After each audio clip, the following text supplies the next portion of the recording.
भारतीय जनता पार्टीने आपल्यावर खूप मोठी एक विश्वास दाखवलेला आहे आणि त्यांनी आपल्याला उमेदवारी जाहीर केलेली आहे. काय सांगाल आपण? नमस्कार, मी तृप्ती राहुल खंगार, भारतीय जनता पार्टीची मध्य नागपूर मधनं उमेदवार तृप्ती राहुल खंगार, प्रभाग क्रमांक 8 मधनं उभी आहे. आपण काय खास असे मुद्दे आहेत ते घेऊन आपण रणांगणात आलेले आहेत? काही लोकांच्या ज्या समस्या होत्या ते मी गडर नाल्या पाणी गडर प्यायचं पाणी बरोबर नाही यायचं, खराब यायचं आणि लोक ते येत होते आमच्याकडे. तर आम्ही मग ते म्हणाले की कसं करायचं, काय करायचं. एक लोकांना म्हणजे रोड वगैरे, नळाची सोय, पाण्याची सोय, सगळ्या गोष्टी आम्ही करून आणि त्या लोकांनी आम्हाला उत्साह दिला की तुम्ही आमची समस्या तुम्ही सॉल्व्ह करू शकता. म्हणून मी ह्या करिता मी पुढे निघालेली आहे. ताई, आपण एक महिला आहात. आपण निवडून आल्यावर महिलांसाठी काय असे नियोजन आपण ठरवलेले आहे? मी बचत गटच्या माध्यमातून महिलांकरिता काही काम वगैरे किंवा गृहोद्योग सुरू करून देईल. महिलांच्या स्वास्थ्यानुसार मी त्यांच्यासाठी शिबिर ठेवील. त्यांना कॅन्सर, ब्लड वगैरे जे काही हे आहे त्यांचा प्रॉब्लेम सॉल्व्ह करण्यासाठी मी समस्या त्यांच्या दूर करेल.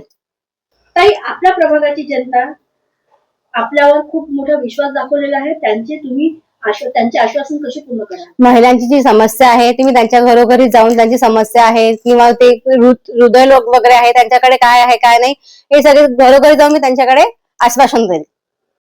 ताई, आपण पाहता आजकालची जी युवा पिढी आहे ते जास्तीत जास्त राजकारणाकडे वळत आहे आणि टेक्नॉलॉजी म्हणा की एज्युकेशन कडे कमी त्यांचं लक्ष आहे. त्यावर आपली काय प्रतिक्रिया आहे? माझं मत एवढंच आहे की युवा लोकांनी आधी एज्युकेशन कम्प्लीट केलं पाहिजे आणि त्याच्यानंतरच आपण याच्याकडे वळला पाहिजे, राजकारणाकडे वळला पाहिजे. ही एक वयच असते की ते एज्युकेशनची आणि नंतर राजकारणाची वय. तुम्हाला एज्युकेशन झालं की मग तुम्हाला राजकारण कसं आहे हे तुम्हाला कळायला येतो. ताई, आपल्या प्रभागाची जनते आपण जर नगरसेवक म्हणून निवडून आले तर आपलं सगळ्यात पहिले लक्ष काय राहील?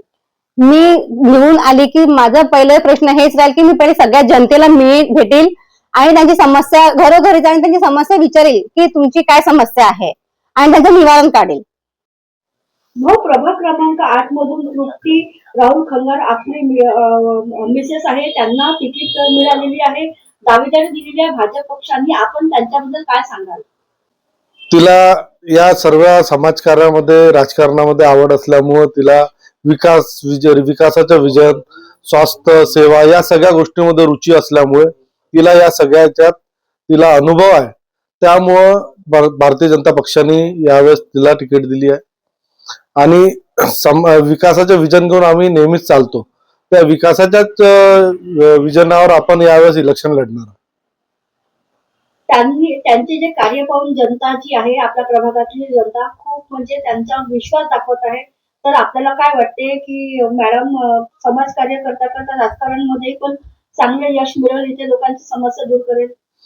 समस्याचा विषय असा आहे की आम्ही तिच्या माध्यमातून तेच करणार आहे का समाज कार्यासोबत आपण जनतेची सेवा करणं, स्वास्थ्य संबंध आणि लोकांच्या अडचणीवर त्यांच्या अडचणीवर मात करणं आणि या सगळ्या गोष्टींवर आपण पाहतोय की आजचं सगळ्यात मोठं म्हणजे महिलांसाठी गृह उद्योग वगैरे हा जो प्रकार आहे याच्यावर विशेष लक्ष देऊन ती समाजकार्याकडे विशेष लक्ष देऊन ती लोकांना आपल्या या समाजात काय केलं पाहिजे या सगळ्याबद्दल सविस्तर त्यांना रोजगाराचं साधन उपलब्ध करून देईल, या प्रकारचं त्यांचं विजन राहील. आपल्या प्रभागामध्ये काय असे कुठले कामं रखडलेले आहे जे आपल्याला पूर्ण करायचं आहे? आमच्या प्रभागामध्ये गेल्या काही वर्षापासून आमचे जे आमदार वगैरे आहे त्यांच्या माध्यमातून आमच्याकडे नगरसेवक नसतानाही आम्ही पाहिजे तेवढे कामं करून घेतले आणि रखडलेले कामं तर कोणतेच नाही, पण मोठे मोठे जे प्रोजेक्ट आलेले आहे जसा बगीचाचा प्रोजेक्ट आलेला आहे, राद्रापूर शाळेमध्ये स्विमिंग खूप मोठं इंडोर स्टेडियम आणि स्विमिंग पूल आपल्या इथल्या जनतेसाठी आपण ते आणलेलं आहे.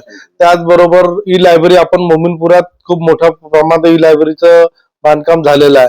या सगळ्या विषयावर आपण लोकांना सांगणार आहे का बाबा भारतीय जनता पार्टीकडनं जे तिकीट मिळालेले आहे आमचा उमेदवार त्यांनी याच्यावर सगळं विशेष लक्ष देऊन जे एक विजन तयार केलं आहे त्या विकासाकडे पाहून तुम्ही आम्हाला मत द्या. सर, आपल्या प्रभागामध्ये इथे सरकारी शाळा आहे, त्याबद्दल आपली काय प्रतिक्रिया आहे की बरेच वर्षापासून ती बंद आहे? आमचे उमेदवार निवडून आले तर सगळ्यात पहिले आम्ही शिक्षा आणि स्वास्थ्य या दोन गोष्टीकडे विशेष लक्ष देणार आहे. त्याकरता आम्ही हे जे शाळा बंद झालेली आहे ही परत सुरू कशी होईल, इथे विद्यार्थी कसे वाढेल या शिक्षा संबंधित विषयाकडे विशेष लक्ष देणार आहे. आपण जनतेला काय एक संदेश, काय एक आवाहन कराल?